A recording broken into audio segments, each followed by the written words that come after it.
আসসালামু আলাইকুম। আজকে আমি দুধ আর ডিম দিয়ে লোভনীয় স্বাদের একটা ডেজার্ট করে দেখাবো। খেতে দারুণ মজার হবে। প্রথমে চুলায় প্যান বসিয়ে দিয়ে দিচ্ছি 1/2 লিটার লিকুইড দুধ আর দারচিনি 1 টুকরা, এলাচ 2টা আর 1/2 কাপ গুঁড়া দুধ দিয়ে আমি নেড়েচেড়ে জাল করে বলক তুলে নেব। চিনি দিয়ে দিচ্ছি 1/3 কাপ। চিনি কমিয়ে বাড়িয়ে দিতে পারবেন। এখন আমি নেড়েচেড়ে ভালো করে ঘন করে নেব। ঘন হয়ে আসলে চুলা থেকে নামে এক সাইডে রেখে দিলাম। এদিকে 1/2 কাপ লিকুইড দুধ আর 2 টেবিল চামচ কর্নফ্লাওয়ার দিয়ে মিক্স করে এক সাইডে রেখে দিচ্ছি।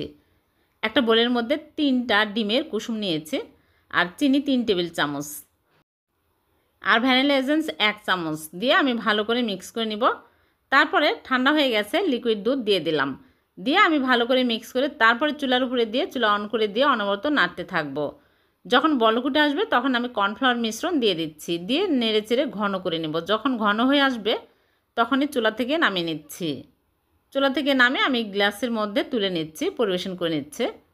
তারপরে আমি এখানে কোকো বিস্কুট দিয়েছি, দিয়ে আমি সাজিয়ে নিচ্ছি আর উপরে কোকো পাউডার দিয়ে সাজিয়ে নিচ্ছি। তারপর আমি নর্মাল ফ্রিজে রেখে দেব আধা ঘন্টা। ঠান্ডা হওয়ার পর বের করে কেটে আপনাদেরকে দেখাবো। নর্মাল ফ্রিজ থেকে বের করে নিয়ে আসলাম। আমি এখন সার্ভ করে নিচ্ছি। হয়ে গেল ভীষণ সুস্বাদু ডেজার্ট। ভালো লাগলে লাইক, কমেন্ট, শেয়ার।